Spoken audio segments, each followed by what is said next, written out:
Hey guys, I am here with Nikki from Transfer Evolve, someone who I've been following for over a year now, and she is here in person here Alex, at CES. good to see you again. Absolutely. Welcome to my channel, and I'm excited to have you here. What do you think? It's been a great show. I mean, you look just as tired as I feel. It's been a fantastic 3-4 days. Did you just say I look tired as you feel? Yeah. I probably do. Yeah, you do. Yeah, it's just kind of like your energy. So it's been a great couple of days, 4 days now. We've seen some great highlights, some not so great highlights. Kia has been a bit of a disappointment with that the Niro EV. Why do you say that? It would have been nice for Kia to say, okay, we've got a prototype car that you can drive. It's in the parking lot. I mean, maybe they do. But I haven't seen it, and the car that was on the stand was most definitely a prototype. 238 miles of range is good, but it would have been nice to see Kia commit to more than just that. It is kind of weird that they have the concept, but they're saying they're going to production this year, and we can buy one at the end of the year, right? Right. I mean, we've got to remember that the Kia Niro is already in production as a vehicle. We've got the hybrid version. There's a plug-in hybrid version coming. We've got the EV version. This is essentially Kia's version of what Hyundai did with the Ioniq. So we had the electric, we had the hybrid, we had the plug-in hybrid. And I think that's going to be a really good car when it comes out. I'm just disappointed that Kia didn't push the boat out maybe as much as some other automakers. You know, Honda is another automaker that didn't really push the boat out. I don't know if you've been to the Honda booth. They've got some funny little robotic vehicles. We know Honda's been into the robotic space for a while now. I'm afraid of them. You're afraid of Honda's robots? They were trying to attack me and I got the hell out of there. Well, there you go, man. There you go. I mean, they got the modular battery system is a good idea. It's nothing new. Honda is trying to push for urban mobility first. Obviously, Honda is very focused on hydrogen fuel cells, but here's the interesting, not a single mention of hydrogen fuel cell tech on the Honda stand. So whether that notes that we're going to see a change or not, I don't know. All right, what about Fisker Emotion right behind us? What do you think about that? That's supposed to be one of the biggest unveiling of the CES. Right, so it's a really exciting looking car. It's a really beautiful looking car. I wouldn't say it was an unveiling per se, because let's face it, we already knew what it looked like, didn't we, right? Yes. But the specs are very interesting. You know, I was talking to some guys from Fisker earlier on. They're hoping to get torque vectoring working on the rear, which of course will make the car handle better with a dual motor in the back, a single motor up front, around 600 kilowatts, slower than a Tesla, but we're looking at 400 miles per charge. And they told you how big the battery was, right? I don't think he did. How big is it? It's like 130, 140 kilowatt hours. Wow, I don't think I even seen that spec. Oh wow, oh wow, that's that's big. But I mean, the price it's not exactly a cheap car. 130 grand starting at. Yeah, starting price. So I mean, we can only hope that this car from Fisker Inc. has a better future than the car from Fisker, the Fisker Karma. So, and of course, Fisker's very keen to point out that Fisker Inc. is a completely different company to the Fisker that had the Fisker Karma, despite the logo being the same.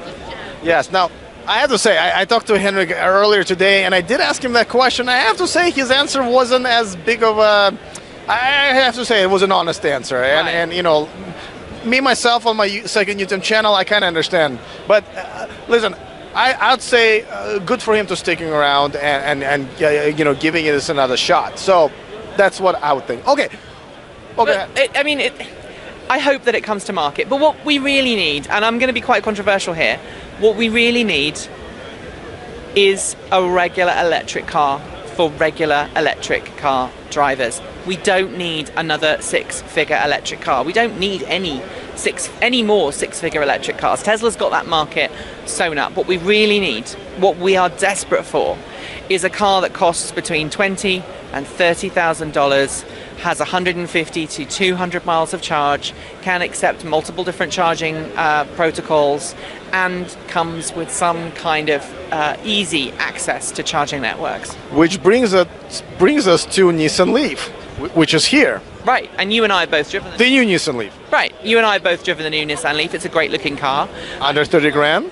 Yeah, Nissan's display this year didn't really focus on the Leaf, which was kind of disappointing. They did that weird... It was somewhere in the corner, like an ugly uncle at the right. Thanksgiving dinner, yeah. Right, and it was that weird kind of brain reading mind. That was weird. Anyway, their concept is pretty though. What is it, IMX? Yeah, the IMX is a good-looking car, but again, I don't see the IMX as a car that will ever actually come into production because Why not? I don't see that it's going to be useful for urban environments. I mean, it's one of those concept cars that you look at and go, yeah, that's sexy, that's good looking, but can you imagine going to the shops in that or going to work in it? No. I mean, the new Nissan Leaf bears some design elements from the IMX. And I think the new Nissan Leaf is going to be a good car and is going to sell in reasonably good volumes, especially with the Pro Pilot Assist. But honestly, if I was giving anyone advice on that car, I'd say don't buy the Pro Pilot Assist because it doesn't really... It's not as good as some other systems. Didn't work for me much. And it doesn't work in the rain, it doesn't work in direct sunlight. None of them do. Tesla's is the same. You know, Tesla's has issues with poor weather. All of the systems we've got here at CES have the same issues. So let's focus on range, let's focus on affordability, let's focus on practicality. Despite this being a beautiful car, we need more everyday cars for everyday people. I want to see an electric pickup. I want to see an electric SUV that are all affordable. All right, let's talk about winners and losers. Which car do you think was the winner for you this week, and which car was the loser? Oh, that's a really tough question. So, Thank you. I think in terms of styling, I think this is a beautiful car. I think the Fisker Emotion is a very good-looking car, but the price just doesn't. The price just doesn't do it for me.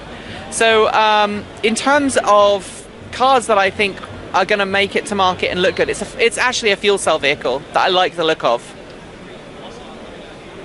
But put a battery pack in it and it's sold. Okay. So which one is it? I love the Hyundai Nexo. I think it's a really good looking car. And I'd love to see that with a battery pack in, and I think that's ultimately what's going to happen. Because let's face it, hydrogen fuel cell tech just isn't there, right? So why are they doing it? That's kind of my next question for you. Incentives. Japan is very much pushing hydrogen fuel cell. As far as I'm aware, so is South Korea. It makes sense for those companies to push hydrogen fuel cell. True. They've made a massive commitment to it. Battery technology is coming on in leaps and bounds, so I think it'll only be a matter of time before we see those 3 hydrogen fuel cell tanks replaced by battery packs, and then it will be a great car. I mean, I'd buy one if it was electric. Yeah. All right, well, listen, I can talk to you all day, seriously. We should do it again, but thank you so much for talking to me. This has been an amazing week, I think, for both of us, and it's just going to continue as we're rolling out all these videos, right? And just excitement is going to take a while to settle down. So thank you so much. So, why don't you tell my viewers where we can find you and what can they expect from your channel? Well, at the moment, not a lot. Transport evolved, cleaner, greener, safer, and smarter. I think a lot of your viewers are a lot of my viewers as well. I think we share quite a few views. I think we do. But we've not done much content this week because obviously we've been here in CES. But when we get back, there'll be a lot of coverage from this week's CES. We also do We also do a weekly podcast called T, and that's Transport Evolved News. I watch it every week. Thank you. In full. It happens every Friday, and it basically covers the week's news in the world of cleaner, greener, safer, smarter transportation. And if you guys haven't seen it, it's a must. The link is going to be in the description of this video. Definitely browse there and subscribe, because just for the weekly news, it's definitely worth it. I'm a viewer. But it's really funny because when I first saw your show, I actually was like, oh my god, I've got an imposter. I look at it like we're one big happy family, and really, you know, the enemy is the oil. Yeah. The enemy is the oil. All right, guys. Well, this is it here from CES 2018. I'm sure you guys will see us together at the very similar events moving forward. Until then, see you guys next time, and remember to stay charged.